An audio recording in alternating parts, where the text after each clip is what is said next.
Hello, and welcome to the Accountability Coach podcast, where we discuss proven business success principles related to helping you make more money, work less, so you can enjoy even better work-life balance. And Bachrach here. Today we have a special guest with us that I think you will find very thought-provoking and interesting. So get ready to take some notes and have your mind blown.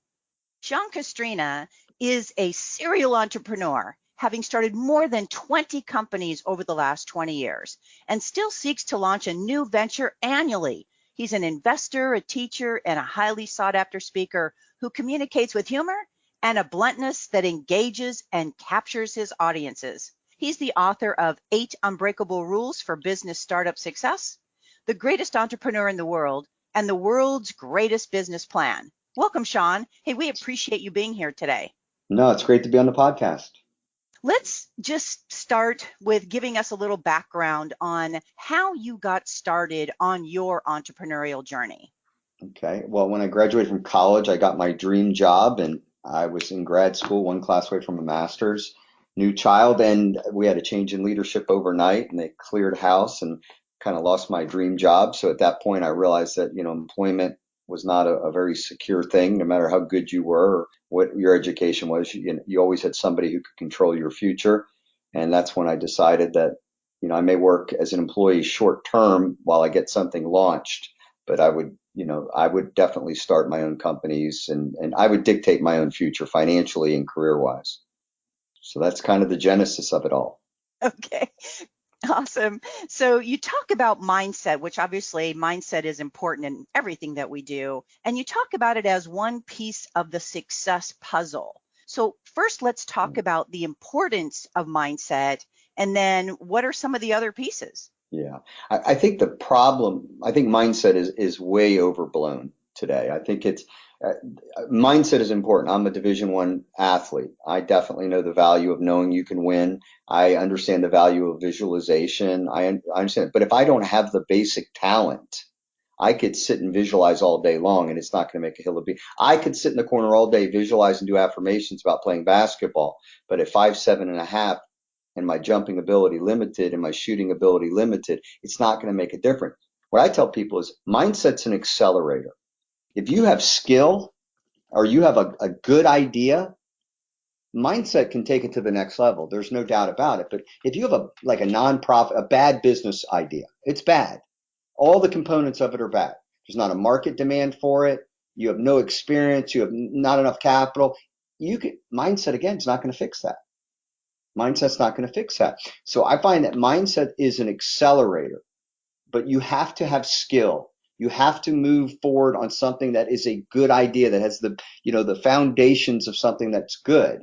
And then you add mindset to it, that belief that you can get it done, that, you're highly driven, you're optimistic, you have a clear picture of this in your mind, and you work relentlessly towards that every day. Yeah, that you combine those two, and now you've got something special. But mindset in and of itself, again, is an accelerator. It's not a skill, and it's not a strategy. So I like that accelerator part of that for sure. How do you know that something is good? For example, if you're starting something and you say, hey, if it's a bad idea, it's a bad idea. But sometimes I think we might think something's a good idea, maybe until we go through some process. That's why I wrote The World's Greatest Business Plan, because most things have some degree of due diligence. In other words, an idea that's just something that you came up with and you haven't exposed it to criticism, counsel, you haven't done a business plan, or you haven't spoken with someone with a little bit of experience in that area, just because you think it's a good idea doesn't mean it's a good idea. I always say all my ideas sound good inside my head, and then I expose them to oxygen and or criticism or critiquing, and then I go, well, it wasn't quite as good as I thought it was. So I think most people try to get a little bit of feedback, and there's a difference. I don't want opinions. I don't need opinions. I need counsel. So getting an opinion on something, that's worthless. Getting opinion from your friends, that doesn't mean that's irrelevant. Getting counsel from somebody who understands the business you're looking to get into, or the investment you're looking to make, or has some understanding of it, and you run the deal by them, or the business plan by them, or your idea by them, and they go, yeah, I think that's good, but you might want to consider this or that. There is a little bit of due diligence up front on things. You don't just run aimlessly, because you can Nope. run aimlessly and run in the wrong direction, all excited, but still running in the wrong direction. Yeah, exactly. So what are some of the other pieces then of the success puzzle? I think the success puzzle, number one is people that are generally successful, they develop a skill, an understanding of an area. They're not jack of all trades. You could typically, if you watch the Shark Tank, for example, each one of the six have a lane that they're most comfortable in. One might be tech, another one might be products. Lori Grenier. I might have messed up her last name, but Lori. And then, each one of them have something. Kevin O'Leary, he likes deals that are licensing agreements. He likes kind of loans and things of that nature. Each one of them have an area that they have developed and they understand, and they have a better expertise and understanding of. I think the key to being successful is trying to find that lane where you're going to develop a skill or a really good understanding of an area. Example, I understand service companies really well, but I would have I'd be zero help to you in taking a product to market. So you got to find your lane that you got to have a skill, you got to have an expertise. I just think that's important. Successful people, them because they do something really well. They typically do it at a world-class level. So you're going to have to find your niche and really develop that and develop a skill that you can monetize where other people acknowledge that you're proficient in it. That means you're so good at it that they're willing to pay you for it. And we have hobbies, but proficiency means somebody thinks you're so good at it that they'd pay you for your expertise. And I think that's one of the things that successful people do is they develop a proficiency, a clear understanding of something at that next level. At an exceptional level. They're relentlessly focused. They don't jump from idea to idea every month. I heard a great story of Bill Gates and Warren Buffett were having dinner, and the senior Bill Gates was there, and he gave each Warren Buffett and his son a note card, and he said, it was a dinner engagement. He goes, can you write down the one thing that you most attribute to your success? And he got the index cards back at the end of the night. And on the cards was the exact same thing, written by the two people that were the richest people at the world at the time and have juggled between the first and the fourth for the better part of 3 decades. But they were typically been 1 and 2 through the 90s and early 2000s, most of the 2000s. And it was focus. The ability to have one clear thing that you're working on with no distraction, relentlessly focusing on that thing. Where you got a lot of things moving around, but the 80% of what you're seeing is the one thing that you're working on. Successful people do that. They're like a dog on a bone. And again, unsuccessful people tend to jump around to new things all the time. Yeah, and obviously let distractions get in their way. Oh, yeah. And then it goes to the mindset part. Successful people don't blame people. They don't make excuses. They take ownership, responsibility of the project and or the endeavor they're involved in, and they own it. Unsuccessful people blame people, make excuses. And so that's a very big contrast between successful people and unsuccessful people. So true, so true. What advice would you give for people who they have a business, but they're really not growing or not growing at the pace they would like? Any thoughts on that? Yeah, there's always a reason. Everybody's looking for a trick shot in business. Get rich fast, or double your client base, or double this or double that. It doesn't exist. There are fundamentals, just like in sports, just like in everything. There's fundamental in business. There's 3 things that you have to do, and I guarantee if your business is struggling, it's one of the 3. Number 1 is you have to attract customers. Number 2 is you have to sell, convert customers. They have to become customers, paying customers of yours, paying enough so that you have a profit. And number 3 is you have to fulfill whatever it is you sold them, whether that's a service or product. That's the warranty, the entire service model is the 3 things. Typically, companies that are struggling the reason why you can't get to 100,000 typically, and that's 40% of all startups, they don't make any money. 40% of all businesses don't make any money. Is if you can't get to that 100, that 250,000, it's always sales. You're spending time on something other than sales. You have to be 99% of your time in the first 100,000 is sales. Sales, sales, sales. Sales covers a multitude of sins in an early stage startup because it gives you cash. It gives you customers that give you feedback. You get, you understand, okay, how the product, how long, whether it's good, whether it's bad, what feedback are you getting? Is your services providing what customers want? Are you getting negative feedback, getting positive feedback? You can't do anything without a customer.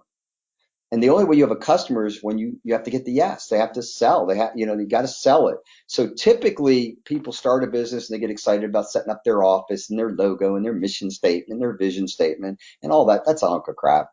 Make money. Sell, sell, sell, sell, sell. When you get to 100,000, then you've earned the right to do a mission statement. So you got to, you want to do the stuff that's fun. Selling is your up to $250,000. You need to be consumed by selling. Yeah, and so many entrepreneurs, at least that I know of, don't even want to pick up the phone to prospect. Yeah, because they're the owner. Well, they're the owner now. See, they skip. This is what I can tell you. The founder of the company and or the co-founder of the company, I would say pre 1 million in revenue, has to be the top salesperson. So if you think you're going to start a business and you're not selling and you're the owner, you're going to hire somebody at that level, you're dreaming, because they're going to own your business. They're going to go out on their own. They're not dumb. They're going to realize I generate 70% of all the revenue. I bring in 70% of all the clients. You really think they're going to stay with you? You better give them 50% of the pie immediately if you've met that leprechaun, that one-eyed leprechaun, that person of that, that unique, incredible person. But the problem with most startups, again, they're an owner now and they want to network. They want to do all the fun stuff. No, you got to do the heavy lifting, and it's sales, sales, sales. And it's absolutely sales up to your first 250,000. And it's still up to your first million. It's 75% of what you need to be spending your time on. I love that. I love that amount of time. So I think you said this, everyone should think like an entrepreneur. So regardless if they are or not, what do you mean by that? It's the idea of an entrepreneur. Example, you may be working somewhere right now and your gift is not setting something up from scratch, but you're a really good idea person. You have really good follow through. You're a very excellent organizer of things. Why don't you look for profit streams for the company you work for and pitch them on them? Just let me give you guys your audience an example. Steve Ballmer, okay? He's a Stanford graduate student, 1980. Bill Gates hires him as his personal assistant. The average salary in 1980 was $12,000. He pays Steve Ballmer $50,000. Now, Steve Ballmer was the valedictorian of Harvard, and he knew Bill Gates from Harvard. So you're talking a highly smart person. Bill Gates is smart enough to pay this guy 4 times the going rate to be his personal assistant because Bill knew that he had weaknesses. Well, Steve Ballmer got in there. He was very instrumental in the deal with Xerox and handled all human resources and all. He became a partner in essence through his work ethic, through his ability to handle high-level tasks. Well, let's go 30 years forward. Bill Gates steps down. Steve Ballmer becomes the CEO. Now Steve Ballmer's worth over $50 billion. He's the largest single shareholder of Microsoft at 4%. You don't have to found the company to be somebody extraordinarily valuable. Let's go to Tim Cook with Apple. He comes on with Steve Jobs' second stint with Apple. Under Steve Jobs, I believe the highest valuation of Apple was over $100 billion. Under Tim Cook, it's now worth $1 trillion. Here was an employee. That's an entrepreneur. There's a guy who can independently create revenue, independently oversee a massive set of operations. Last illustration would be Facebook. 23 years old, Mark Zuckerberg does not know how to monetize Facebook. He goes to a dinner party where Sharon Sandberg's there. She's VP of global sales or something huge at Google at the time, VP of Google, and he pitches her and gets her to come on board. And now she's worth $1.8 billion, and we know the story of Facebook. But at 23, he needed to bring on that next level person, that staff person. I call them MVPs. Most valuable person. You need to bring on somebody, or more valuable profit. Any way you want to. You got to have that type of person. And I say, if you're working for a company, it doesn't mean you have to leave the company. Maybe you have to think differently within that company and be a Steve Ballmer, be a Tim Cook, be a Sharon Sandberg. And I could go on and on and on. There's endless people that didn't have the original idea, but they're very brilliant, and they bring a lot to the existing company they work for, and then work themselves into either a partnership position and or stock in the company, things of that nature.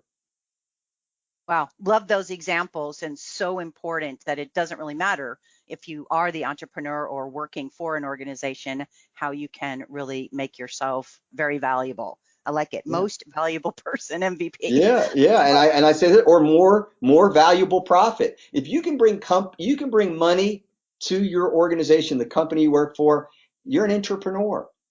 Pitch it to them. And tell them, I can run this from top to bottom. I can bring more revenue to it. 9 out of 10 businesses are going to take you. They're going to promote you. They're going to make you a partner. They're going to see if you can do it. You don't have to go out on your own all the time. Sometimes you already have a company that's already strong. They have good financials. They have some staff in place. I don't think you start something from scratch all the time. Again, Steve Ballmer worked out okay for him, worked out okay for Sharon Sandberg, worked out okay for Tim Cook. I mean, these are extraordinarily wealthy people, and none of them founded a company. What would be your one piece of advice above all else that you would give to an entrepreneur? I got to kind of give a couple. One, you got to know why you want to be an entrepreneur in the first place, because it's hard. 50% of all businesses fail. 9 out of 10 go out of business by the 10th year. So you got to be absolutely you got to know why you're doing it. I know why. When I wake up every morning, I know why I'm willing to put some things at risk. I like a very flexible schedule. I like dictating my own income. I like initiating ideas. I like putting teams together.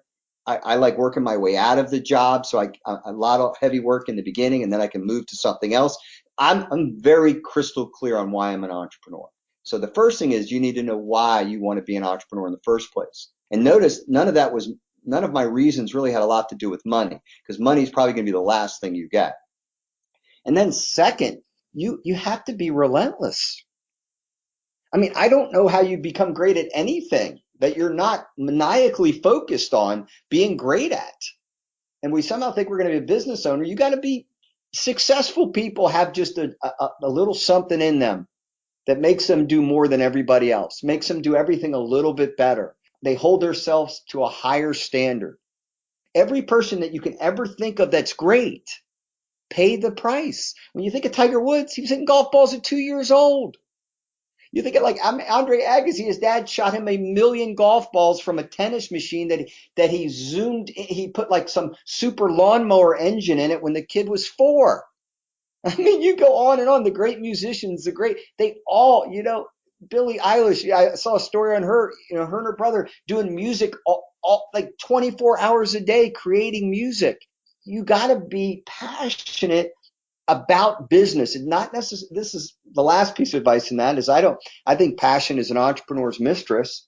Just because I'm passionate about golf doesn't mean I go do a driving range, but you have to be passionate about why you're doing this business, a component of the business. Maybe you love marketing, you love creating teams. You gotta have a few things. I don't think there's any one. I guess I probably convoluted it, but I think if I recap what I just said is you need to know why you want to be an entrepreneur.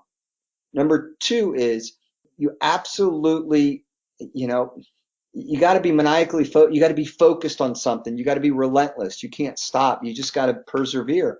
And then third, within the business, maybe you're passionate about the business you start and you're able to make money within your passion. If you can do that, that's fine. But you got to be passionate about business in general. Like my wife says to me, well, you talk about business all the time. I go, well, why wouldn't I? I love it. I love it. So I think, I may have made that a little complicated, but I think those 3 things are helpful. Not complicated at all. Know your why, be relentless and focused, hold yourself to a higher standard, and be passionate is what I took from that. Yeah, that's it. Awesome. Yeah, that's it. Awesome. Yeah, I'm taking notes like crazy over here, Sean, just in case you need any backup. I'm I right behind appreciate you it. here. Any parting comments or thoughts that you would like to share? This is the only thing I know as a middle-aged adult who grew up poor with and created every opportunity. You can achieve probably 10 times more than you think if you work hard enough at it. Like I had no advantages in life that I can think of. Some people say, well, we'll make reference in this day and age to, maybe being a white male or different things like that.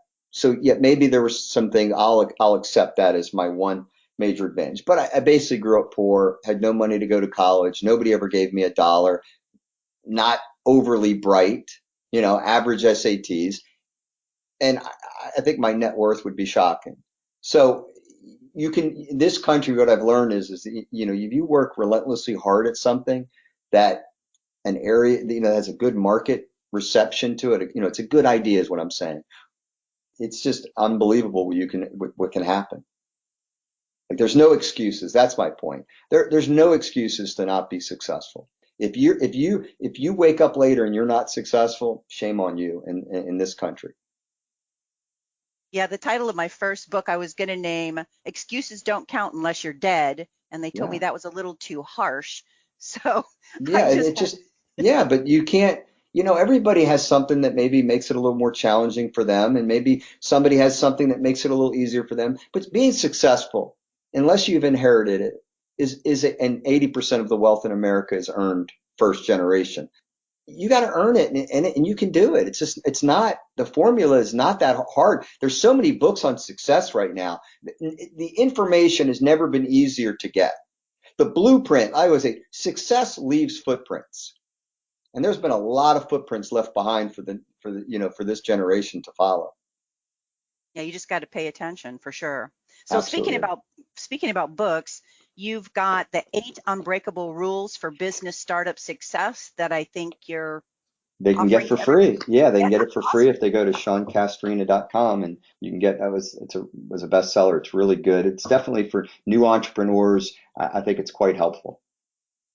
And wouldn't you say even people who have been an entrepreneur, a Yeah, lot of the concepts? yeah, Yeah. because there's rules that you're not following. If your business is struggling, I'm willing to bet you one of the unbreakable rules you're not following well. And probably I like the aspect that you said, hey, you can achieve 10 times more than you think you can. And probably there's some unbreakable rules in there that'll help people do that as well. Absolutely. No, I think it's a great book. I'm the author of it. So yeah, and it's free. So you can't go wrong with that. Okay, so if you go to SeanCastrina.com, you can get Sean's free book. Any last parting comments? No, thank you so much for allowing me to be a guest on the podcast. It's been great. Thanks for being here. Well, my hope for our time together with Sean is that you got value and an idea or two that will help you be even more successful, personally and professionally. Feel free to share my podcast with others, as they can be found on most podcast platforms and in most English-speaking countries, as well as at accountabilitycoach.com. And if you'd like to get a short daily fix from me, subscribe to the Accountability Minute, which you can also find at accountabilitycoach.com, as well as on most podcast platforms and in most English-speaking countries. And always remember to aim for what you want each and every day. Until next time, make it a great day, today and every day. Thanks for listening.